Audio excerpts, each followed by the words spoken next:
നമസ്കാരം, ഇൻസൈഡിലേക്ക് സ്വാഗതം. ഇറാൻ കഴിഞ്ഞ ദിവസമായിരുന്നു ആയുധപ്പുര കാട്ടി അമേരിക്കയെ ഭയപ്പെടുത്താൻ ഒരു നീക്കം നടത്തിയത്. എന്നാൽ അമേരിക്ക ആകട്ടെ ഹൂതികൾക്ക് നേരെ ആക്രമണം കടുപ്പിച്ച് വീണ്ടും 4 ആഴ്ച കാലം വെയിറ്റിംഗ് പീരീഡിൽ നോക്കി നിൽക്കുകയാണ്, മറ്റൊരു രാജ്യത്തെ ടാർഗറ്റ് ചെയ്തുകൊണ്ട്. അങ്ങനെ സുപ്രധാനമായ ചില വിവരങ്ങൾ ഇപ്പോൾ പുറത്തു വന്നുകൊണ്ടിരിക്കുകയാണ്. ട്രംപിൻ്റെ ഒരു മിന്നൽ നീക്കം അത് ഏത് നിമിഷവും പ്രതീക്ഷിക്കാമെന്നും ഒരുപക്ഷെ ഇറാൻ നടത്തുന്നത് പോലെ പ്രോക്സികളെ ഇറക്കി കളിക്കുന്ന പരിപാടി അമേരിക്കയും നടത്തിയേക്കാം. അമേരിക്ക നേരിട്ടാകണമെന്നില്ല, മറിച്ച് അമേരിക്കയുടെ വിശ്വസ്തനായ ഏറ്റവും അടുത്ത സൗഹൃദ രാജ്യമായ ഇസ്രയേൽ ആ ദൗത്യം ഏറ്റെടുക്കുമെന്നാണ് മനസ്സിലാക്കാൻ കഴിയുന്നത്. ഭൂമിക്കടിയിലുള്ള തങ്ങളുടെ മിസൈൽ നഗരത്തിൻ്റെ വീഡിയോ പുറത്തുവിട്ട് ഇറാൻ ഭീഷണിപ്പെടുത്തുമ്പോഴാണ് അമേരിക്ക മറുപടി നൽകുന്നത്. ആണവ പദ്ധതികൾ എന്തു തന്നെ സംഭവിച്ചാലും ഉടനടി തന്നെ നിർത്തിവെക്കണമെന്ന് അമേരിക്കൻ പ്രസിഡന്റ് ഡൊണാൾഡ് ട്രംപിൻ്റെ താക്കീതിന് പിറകെയാണ് ആയുധശേഖരത്തിൻ്റെ വ്യാപ്തി എത്രത്തോളം ഉണ്ടെന്ന് വെളിവാക്കുന്ന വീഡിയോ അവർ പുറത്തുവിട്ടത്. നിലവിൽ പുറത്തു വന്ന ഈ ഭൂഗർഭ മിസൈൽ കേന്ദ്രം ഉൾപ്പെടെ 3 മിസൈൽ കേന്ദ്രങ്ങൾ അവർക്കുണ്ട്. ഇനിയും നിരവധി കേന്ദ്രങ്ങൾ തങ്ങൾ രഹസ്യമായി സൂക്ഷിക്കുന്നുവെന്ന് വേണം കരുതാൻ. ആണവ കരാറിനെ ചൊല്ലി ഇറാനും അമേരിക്കയും തമ്മിൽ നയതന്ത്ര ഏറ്റുമുട്ടൽ നിലനിൽക്കുന്നുണ്ട്. മറുഭാഗത്ത് അതിനെ തരിപ്പണമാക്കാനും നിർവീര്യമാക്കാനും ഇസ്രയേലും വലിയ തോതിലുള്ള നീക്കങ്ങൾ നടത്തുകയാണ്. തങ്ങളുടെ വർദ്ധിക്കുന്ന സൈനിക ശക്തി എത്രത്തോളം ഉണ്ടെന്നുള്ള തെളിവായി തന്നെയാണ് ഇറാൻ കഴിഞ്ഞ ദിവസം പുറത്തുവിട്ട ഈ വീഡിയോ നമുക്ക് നോക്കിക്കാണേണ്ടത്. നേരത്തെയുള്ള കരാറുകൾ താൽക്കാലികമായി അവസാനിപ്പിച്ച സാഹചര്യത്തിൽ പുതിയ ആണവ കരാറിനെക്കുറിച്ച് ചർച്ച ചെയ്ത് 2 മാസത്തിനുള്ളിൽ ഇത് തുടങ്ങണമെന്നാണ് ഡൊണാൾഡ് ട്രംപ് ഇറാന് കൊടുത്തിരിക്കുന്ന അന്ത്യശാസനം. മിസൈൽ കേന്ദ്രത്തിൻ്റെ 85 സെക്കൻഡ് ദൈർഘ്യമുള്ള വീഡിയോ ആണ് കഴിഞ്ഞ ദിവസം ഇറാന്റെ സൈന്യമായ റവല്യൂഷണറി ഗാർഡ് കോർപ്സ് പുറത്തുവിട്ടത്. ഭൂമിക്കടിയിൽ ഒരു നീണ്ട തുരങ്കത്തിലെ ഈ മിസൈൽ താവളം ഇറാന്റെ ഒരു മുതിർന്ന സൈനിക ഉദ്യോഗസ്ഥൻ സന്ദർശിക്കുന്നതും ജീപ്പിലൂടെ പോകുന്നതുമായിട്ടുള്ള വീഡിയോ ദൃശ്യമാണ് പുറത്തു വന്നത്. സായുധ സേനാ മേധാവി general Mohammad Hossein Bagheri, Islamic Revolutionary Guard Corps Aerospace Force Commander Amir Ali Hajizadeh എന്നിവരും ഇറാന്റെ ആയുധ പദ്ധതികളുടെ ചുമതലയുള്ള മറ്റ് മുതിർന്ന ഉദ്യോഗസ്ഥരും ഈ സ്ഥലം സന്ദർശിക്കുകയുണ്ടായിരുന്നു. മിസൈൽ എഞ്ചിനുകൾ, മൊബൈൽ ലോഞ്ചറുകൾ, നൂതന ആയുധങ്ങൾ എന്നിവയൊക്കെ തന്നെ നിരവധിയാണ് അവിടെ ഒരുക്കി വെച്ചിരിക്കുന്നത്. Paveh cruise missile, Ghadr 380 cruise missile, Kheibar Shekan ഉപരിതല മിസൈൽ എന്നിവയൊക്കെ തന്നെ ഇതിൽ കാണാൻ സാധിക്കുന്നുണ്ട്. ഖൈബർ ഷെഖാൻ, ഖാദറജ്, സെജിൽ, പവേ തുടങ്ങി ഇറാൻ ഇങ്ങനെ സ്വന്തമായി വികസിപ്പിച്ചെടുത്ത മിസൈലുകളുടെ കമനീയ ശേഖരം കാട്ടിയാണ് അമേരിക്കയെ ഭയപ്പെടുത്തുന്നത്. എന്നാൽ ഇതിൻ്റെ മറുഭാഗമെന്ന് പറയുന്നത് ഈ മിസൈൽ കേന്ദ്രത്തിന് നേർക്കൊരു തീക്കൊള്ളിയിട്ടാൽ പോലും ഇത് കത്തിച്ചാമ്പലാകുമെന്ന താക്കീതാണ് അമേരിക്കയും ഇസ്രയേലും നൽകിയിരിക്കുന്നത്. എന്തായിരുന്നാലും ഇതിൻ്റെ കൃത്യമായ ലൊക്കേഷൻ ഇതുവരെയും അവർ പുറത്തുവിടാത്തത് ഇത് ഭയന്നുകൊണ്ട് തന്നെയാണ്. ഈ മിസൈലുകൾ ഇസ്രയേലിനെ ആക്രമിക്കാനായി ഇറാൻ ഇതിനു മുമ്പ് തന്നെ പ്രയോഗിച്ചിരുന്നു. 2020-ലാണ് ഇറാൻ ആദ്യമായി തങ്ങളുടെ ഭൂഗർഭ മിസൈൽ കേന്ദ്രത്തെക്കുറിച്ചുള്ള വിവരങ്ങൾ പരസ്യപ്പെടുത്തിയത്. 3 വർഷത്തിന് ശേഷം മറ്റൊരു കേന്ദ്രത്തിൻ്റെ വിവരവും ഇവർ തുറന്നു പറഞ്ഞിരുന്നു. അതിൽ യുദ്ധവിമാനങ്ങൾ ഉൾപ്പെടെ സൂക്ഷിക്കാനുള്ള അത്യാധുനിക സംവിധാനങ്ങളാണ് ഉൾപ്പെടുത്തിയിട്ടുള്ളത്. അതിന് പിറകെയാണ് 3ാമതൊരു ഭൂഗർഭ ആയുധ കേന്ദ്രം കൂടി ഉണ്ടെന്ന് ഇറാൻ അങ്ങനെ ലോകത്തോട് വിളിച്ചു പറയുന്നത്. ഇങ്ങനെ പല മേഖലകളിലായി ഇറാൻ ഒരുക്കിയിരിക്കുന്ന ഈ ഭൂഗർഭ കേന്ദ്രങ്ങൾ ലോകത്തിന് തന്നെ ഭീഷണിയാണ്. യുറേനിയം സമ്പുഷ്ടീകരണവും മിസൈൽ വികസനവും ഉൾപ്പെടെ എല്ലാ ആണവ പദ്ധതികളും 2 മാസത്തിനകം അവസാനിപ്പിക്കണമെന്ന് ഡൊണാൾഡ് ട്രംപ് ഇറാനോട് പറഞ്ഞിരുന്നു. അതിനുവേണ്ടി പുതിയ കരാറിൽ ഒപ്പിടണമെന്നാണ് ട്രംപിൻ്റെ ഭീഷണി. അതിന് വഴങ്ങിയില്ലെങ്കിൽ കടുത്ത ഉപരോധവും വേണ്ടിവന്നാൽ സൈനിക നടപടിയും ഇനി മുന്നിൽ കാണേണ്ടി വരുമെന്നാണ് താക്കീത് നൽകിയിരിക്കുന്നത്. ഈ ഭീഷണി നിലനിൽക്കുമ്പോൾ തന്നെയാണ് ആയുധശക്തി വെളിപ്പെടുത്തുന്ന ഒരു വീഡിയോ ഇറാൻ ഇങ്ങനെ പുറത്തുവിട്ടത്. ഇപ്പോൾ പുറത്തുവിട്ടിരിക്കുന്ന ഈ വീഡിയോ അനുസരിച്ചുകൊണ്ട് ഈ ഭൂഗർഭ ആയുധ കേന്ദ്രം ഒട്ടും തന്നെ സുരക്ഷിതമല്ല എന്ന് പ്രതിരോധ വിദഗ്ധർ ഇതിനോടകം തന്നെ കുറ്റപ്പെടുത്തുന്നുണ്ട്. ഒരുപക്ഷെ ചെറിയൊരു ആക്രമണം ഉണ്ടായാൽ വലിയൊരു സ്ഫോടനം തന്നെ ആയിരിക്കും ഇനി പ്രതീക്ഷിക്കേണ്ടത്. എന്തിനേറെ പറയുന്നു, മണ്ണും വീണ്ടുമൊക്കെ കുലുങ്ങുന്ന രീതിയിലുള്ള ഒരു ഭീമാകാരമായ ഒരു ഭൂകമ്പമായി അത് മാറിയേക്കും. തുറന്ന ടണലിനോട് ചേർന്ന് ഈ ആയുധങ്ങളും വെടിക്കോപ്പുമൊക്കെ പരസ്യമായി സൂക്ഷിച്ചു വെച്ചിരിക്കുന്നു. അതൊട്ടും തന്നെ സുരക്ഷിതമല്ല എന്നുള്ളത് ഇതിലൂടെ നൽകുന്നു. സാധാരണഗതിയിൽ ഇങ്ങനെ സൂക്ഷിക്കുന്ന ആയുധപുരകളിൽ സ്ഫോടനങ്ങളെ ചെറുക്കാനുള്ള ബ്ലാസ്റ്റ് ഡോറുകൾ ഉണ്ടാകേണ്ടതാണ്. പക്ഷേ ഇവിടെ അങ്ങനെ ഡോറുകളോ പ്രത്യേക ആയുധ അറകളോ ഒന്നും തന്നെ കാണാൻ സാധിക്കുന്നില്ല. അതിൽ നിന്ന് തന്നെ ഇത് എത്രത്തോളം എക്സ്പോസ്ഡ് ആണെന്നുള്ള കാര്യം വ്യക്തമാണ്. അതുകൊണ്ട് ഒരാക്രമണം ഉണ്ടായാൽ ഒരിക്കലും ചിന്തിക്കാൻ കഴിയാത്ത വിധത്തിലുള്ള സ്ഫോടനം ഈ ഭൂഗർഭ ആയുധപ്പുരയ്ക്കുണ്ടാകുമെന്നാണ് പ്രതിരോധ വിദഗ്ധർ കുറ്റപ്പെടുത്തുന്നത്. ഇതെവിടെയെന്ന് വെളിപ്പെടുത്താത്തത് കൊണ്ട് തന്നെ അതിനുമേൽ ഒരാക്രമണം ഉണ്ടായാൽ അപ്രതീക്ഷിതമായ ഒരു വിനാശകരമായ ഭവിഷ്യത്ത് തന്നെയായിരിക്കും ഇറാന് നേരിടേണ്ടി വരുന്നത്. അതേസമയം മറുഭാഗത്ത് ശക്തമായ താക്കീതുമായി അമേരിക്ക രംഗത്ത് വരുന്നു. ഇനി ഹൂതികൾ തങ്ങൾക്കു നേരെ ഇനി ഒരു ആക്രമണം നടത്തിക്കഴിഞ്ഞാൽ, അമേരിക്കയുടെ കപ്പലുകളെ ആക്രമിക്കാനായി ശ്രമിച്ചാൽ അതിന് മറ്റാരുമല്ല ഇറാൻ തന്നെയായിരിക്കും ഉത്തരവാദി എന്നാണ് അമേരിക്കൻ പ്രസിഡന്റ് ഡൊണാൾഡ് ട്രംപ് ഇപ്പോൾ താക്കീത് നൽകിയിരിക്കുന്നത്.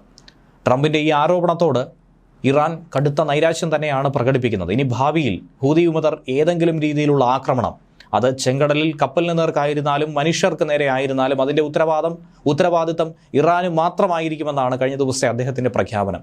ഇതൊരു തുറന്ന യുദ്ധമായി തന്നെ നോക്കിക്കാണേണ്ടിയിരിക്കുന്നു. ഇറാനു നേർക്ക് അമേരിക്ക തിരിയുന്നതായി ഇതിലൂടെ കാണുവാൻ സാധിക്കും. കഴിഞ്ഞ ദിവസം അമേരിക്കയുടെ യുദ്ധക്കപ്പലുകളും ചെങ്കടലിലൂടെ കടന്നുപോയ ചില കപ്പലുകളെയും ഹൂതി വിമതർ ആക്രമിച്ചുവെന്ന് ചില ആരോപണം ഉയർന്നു കേട്ടിരുന്നു. മാർച്ച് 15 ഹൂതി കേന്ദ്രങ്ങളൊക്കെ തന്നെ തീതുപ്പിയ അമേരിക്കൻ പോർമുനകൾ, അതിൻ്റെ ആഘാതത്തിൽ നിന്നും ഇതുവരെയും ഹൂതികൾ വിട്ടു മാറിയിട്ടില്ല. അതിന് പിറകെയാണ് ഇറാന് നേർക്ക് അമേരിക്ക തിരിഞ്ഞിരിക്കുന്നത്. യമനിലേക്ക് പോയ വിമാനങ്ങൾ ഇറാനിലേക്ക് എത്താനായി നിമിഷ നേരം മാത്രം മതി എന്ന താക്കീതാണ് ഇതിലൂടെ നൽകിയിരിക്കുന്നത്. ഹൂതികൾ തൊടുത്തുവിടുന്ന ഓരോ വെടിയുണ്ടയും ഇനി മുതൽ ഇറാൻ്റെ ആയുധങ്ങളിൽ നിന്നും ഇറാൻ്റെ നേതൃത്വത്തിൽ നിന്നും തൊടുത്തുവിടുന്ന വെടിവയ്പായി തന്നെ കണക്കാക്കി ഇതിൻ്റെ മറുപടി, ഇതിൻ്റെ പൂർണ്ണ ഉത്തരവാദി ഇറാൻ തന്നെ ആയിരിക്കുമെന്നാണ് പറഞ്ഞിരിക്കുന്നത്. ഇതിൻ്റെ അനന്തരഫലങ്ങളൊക്കെ തന്നെ അവർ അനുഭവിക്കേണ്ടി വരുമെന്നാണ് ട്രംപ് സോഷ്യൽ മീഡിയ പ്ലാറ്റ്ഫോമിൽ കുറിച്ചിരിക്കുന്നത്.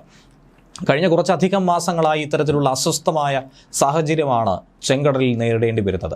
ഹൂതികൾക്ക് നേരെ ചെങ്കടലിൽ അമേരിക്ക നിരന്തരമായ ആക്രമണം നടത്തുന്നുണ്ട്. ഹൂതികളുടെ എല്ലാ തരത്തിലുള്ള പ്രവർത്തനങ്ങളെയും കടിഞ്ഞാണിടുന്നതായിരുന്നു ഈ ആക്രമണങ്ങൾ. ഇറാന് മേൽ ആണവ ചർച്ചകൾക്ക് വേണ്ടി അമേരിക്ക സമ്മർദ്ദം ചെലുത്തുന്ന ഒരു ഘട്ടത്തിൽ കൂടിയാണ് ട്രംപ് ഇതുപോലെ അതിശക്തമായ നിലപാട് സ്വീകരിച്ച് രംഗത്തെത്തുന്നത്. 2ാം വട്ടം പ്രസിഡന്റായി ചുമതലയേറ്റെടുത്തതിന് ശേഷം ഇതാദ്യമായിട്ടാണ് ഹൂതി കേന്ദ്രങ്ങളിലേക്ക്, യമനിലേക്ക് അതിഭീകരാക്രമണം നടത്തിയിരിക്കുന്നത്. ഈ ആക്രമണത്തിലാകട്ടെ 53-ലധികം ആളുകൾ കൊല്ലപ്പെട്ടു, 100-ലധികം ആളുകൾക്ക് പരിക്ക് സംഭവിച്ചു. കൃത്യമായ ടാർഗറ്റഡ് പ്രിസിഷൻ അറ്റാക്കായിരുന്നു നടത്തിയതെന്നുള്ള വ്യക്തമായ വിവരവും പിന്നാലെ അമേരിക്കൻ സേന പുറത്തുവിട്ടിട്ടുണ്ട്. ഇതിന് തിരിച്ചടിയായി തങ്ങൾ അമേരിക്കയുടെ വിമാനവാഹിനി കപ്പലിന് നേർക്ക് 2 തവണ ആക്രമണം നടത്തിയെന്നാണ് ഹൂതികളുടെ അവകാശം. യമനിൽ നിന്നും നിരവധി ആളുകളെ അണിനിരത്തി അമേരിക്കൻ വിരുദ്ധ റാലികളടക്കം സംഘടിപ്പിച്ച് മുന്നോട്ട് പോരുകയാണ്. ഹൂതികളുടെ ഭാഗത്തു നിന്നും ഇനി ആക്രമണം ഉണ്ടായാൽ അതിനെ നേരിടാൻ ഒരു തരത്തിലും മടിക്കില്ല എന്ന് അമേരിക്ക വ്യക്തമാക്കിയിട്ടുണ്ട്. ഇറാൻ ഇക്കാര്യത്തിൽ നിരപരാധിയാണെന്ന് നടിക്കേണ്ട, ഇരയാക്കുന്നു എന്ന കുറ്റപ്പെടുത്തലും ഇനി മുന്നോട്ട് കൊണ്ടുവരേണ്ട സാഹചര്യമില്ല. അതിനെ ഒന്നും തന്നെ ഇനി മുഖവിലേക്കെടുക്കില്ല, അതിനൊന്നും തന്നെ ഒരു അവസരമുണ്ടാകില്ല എന്നുള്ള അവസാന താക്കീതാണ് നൽകുന്നത്. 10 വർഷത്തിലധികമായി നീണ്ടു നിൽക്കുന്ന സൗദി നേതൃത്വത്തിലുള്ള സഖ്യവുമായി ഹൂതികൾ ഏറ്റുമുട്ടിക്കൊണ്ടിരിക്കുകയാണ്. സൗദിയെ സംബന്ധിച്ച് നോക്കുകയാണെങ്കിൽ ഇവർ ഒരു തലവേദനയായി മാറുകയാണ്. അതിനൊക്കെയുള്ള ശാശ്വതമായ പരിഹാരം ട്രംപ് കണ്ടെത്തും. ഒരൊറ്റ നീക്കത്തിലൂടെ, ഒരൊറ്റ സൈനിക നടപടിയിലൂടെ ഇതിനൊക്കെ ശാശ്വതമായ പരിഹാരം ലോകത്തിന് തന്നെ നൽകുമെന്നാണ് ട്രംപ് പറയുന്നത്. 2023 ഒക്ടോബർ 7-ാം തീയതി ഹമാസിൻ്റെ ആക്രമണം, ഇസ്രയേലിലേക്ക് കടന്നുകയറിയുള്ള ആക്രമണം, അതിനു പിറകെ പലസ്തീൻ ജനതയ്ക്ക് പിന്തുണ പ്രഖ്യാപിച്ചായിരുന്നു ഹൂതികൾ ഇങ്ങനെ ചെങ്കടലിലും മറ്റും കപ്പലുകൾക്ക് നേരെ ആക്രമണം ഘടിപ്പിക്കുന്നത്. ഇസ്രയേലിലേക്ക് നിരന്തരമായി ഡ്രോണുകളും മിസൈലുകളും അയച്ചുകൊണ്ട് ഇസ്രയേലിന് നേർക്കും ശക്തമായ ആക്രമണം തന്നെയായിരുന്നു ഹൂതി വിമതർ പ്രഖ്യാപിച്ചത്. കനത്ത തിരിച്ചടി പല വേളയിലും ഇസ്രയേൽ അവർക്ക് നൽകിയിരുന്നു. ഹൂതി വിമതർ ചെങ്കടലിൽ കപ്പലുകളെ ആക്രമിക്കുന്നത് നിർത്തുന്നതുവരെ യമനിൽ ആക്രമണം തുടരുമെന്നാണ് അമേരിക്കയുടെ പ്രഖ്യാപനം. ആക്രമണം നിർത്തിയില്ലെങ്കിൽ ഇന്നേ വരെ വീക്ഷിക്കാത്ത തരത്തിലുള്ള അതിഭീകര നാശം ഹൂതികൾ കാണേണ്ടി വരുമെന്നാണ് ട്രംപിൻ്റെ താക്കീത്. നിങ്ങളുടെ സമയം കഴിഞ്ഞു, നിങ്ങൾ ആക്രമണം ഇന്ന് അവസാനിപ്പിക്കുക, അതല്ലാത്ത പക്ഷം ഇതുവരെയും കാണാത്ത വിധത്തിൽ നരകം നിങ്ങളുടെ മേൽ പെയ്തിറങ്ങുമെന്നാണ് നേരത്തെ സമൂഹ മാധ്യമത്തിലൂടെ ട്രംപ് പറഞ്ഞത്.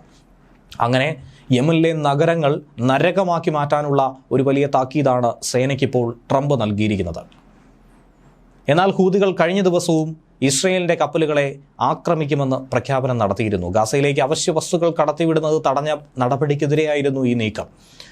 അവശ്യ വസ്തുക്കൾ കടത്തിവിട്ടില്ലെങ്കിൽ സൈനിക നടപടി സ്വീകരിക്കുമെന്നാണ് ഹൂതി നേതാക്കളുടെ മുന്നറിയിപ്പ്.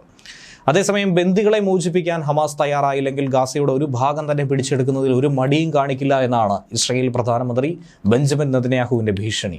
ബന്ദികളെ വിട്ടയക്കുന്നത് വൈകുന്തോറും തിരിച്ചടിയുടെ പ്രഹരശക്തി അതിഭീകരമായിരിക്കുമെന്നാണ് നെതന്യാഹു പറയുന്നത്. ഇസ്രായേൽ മന്ത്രി റോൺ ഡെൻമർ അമേരിക്കൻ നേതാക്കളുമായി വാഷിംഗ്ടണിൽ വെച്ചൊരു ചർച്ച നടത്തുന്നതിനിടയിലാണ് നെതന്യാഹു ഇങ്ങനെ ഒരു ഭീഷണി ഉയർത്തിയത്. ഇന്നലെ ചേർന്ന സുരക്ഷാ വിഭാഗം നേതാക്കളുടെ യോഗത്തിൽ ഗാസയിൽ സൈനിക നടപടി ഘടിപ്പിക്കാൻ നെതന്യാഹു നിർദ്ദേശിച്ചുവെന്ന് ഇസ്രായേൽ മാധ്യമങ്ങൾ റിപ്പോർട്ട് ചെയ്തു. അതിൻ്റെ ഭാഗമായി ഗാസയിലെ സീതുൻ, തെൽ അൽ ഹവ തുടങ്ങിയ മേഖലയിലുള്ളവരോട് ഒഴിഞ്ഞു പോകാനും മുന്നറിയിപ്പ് നൽകി കഴിഞ്ഞു. അതേസമയം ഈജിപ്റ്റ് മുന്നോട്ട് വെച്ച പുതിയ വെടിനിർത്തൽ നിർദ്ദേശത്തോട് അമേരിക്കയും ഇസ്രയേലും അന്തിമ നിലപാട് ഇതുവരെയും കൈക്കൊണ്ടിട്ടില്ല. ഗാസയിൽ നിന്നും ബെർഷെബുക്കു നേരെ ഹമാസ് പോരാളികൾ അയച്ച റോക്കറ്റുകൾ അത് പ്രതിരോധിച്ചുവെന്നാണ് നിലവിൽ പത്രക്കുറിപ്പ് ഇറക്കിയിരിക്കുന്നത്. 24 മണിക്കൂറിനിടയിൽ ഇസ്രയേൽ ആക്രമണത്തിൽ ഗസയിൽ 38 പേരാണ് കൊല്ലപ്പെട്ടത്. 124 പേർക്ക് പരിക്ക് സംഭവിച്ചതായും ഗസ ആരോഗ്യ മന്ത്രാലയം പറയുന്നുണ്ട്. ഇസ്രയേൽ ഗാസ യുദ്ധം കനക്കുന്ന സാഹചര്യത്തിൽ ഹമാസിനെതിരെ നാട്ടിൽ തന്നെ ഒരു പ്രതിഷേധമുണ്ടായതായിട്ടുള്ള റിപ്പോർട്ട് കഴിഞ്ഞ ദിവസം തന്നെ വായിക്കാനിടയായിരുന്നു. വടക്കൻ ഗാസയുടെ ബെയ്ത്ത് ലഹിയ മേഖലയിലാണ് നൂറുകണക്കിന് പലസ്തീനികൾ ഇങ്ങനെ പ്രതിഷേധവുമായി ഇരമ്പിയെത്തിയത്. ഇസ്രയേലുമായിട്ടുള്ള യുദ്ധം അവസാനിപ്പിക്കണമെന്നും ഹമാസ് ഉടനടി തന്നെ ഇവിടെ നിന്നും പിൻവാങ്ങണമെന്നും ആവശ്യമുന്നയിച്ചുകൊണ്ടായിരുന്നു ഈ പ്രതിഷേധം. വെടിനിർത്തൽ കരാർ ലംഘിച്ചുകൊണ്ട് ഗാസയിൽ ഇസ്രയേൽ ആക്രമണം തുടരുന്നതിനിടയിൽ ഹമാസിനെതിരായിട്ടുള്ള പലസ്തീനുകളുടെ പ്രതിഷേധത്തെ വലിയ തോതിൽ തന്നെയാണ് നോക്കിക്കാണേണ്ടത്. ഹമാസ് ഔട്ട് എന്ന മുദ്രാവാക്യമാണ് പ്രതിഷേധക്കാർ പ്രധാനമായും ഉയർത്തി തെരുവിലിറങ്ങിയിരിക്കുന്നത്.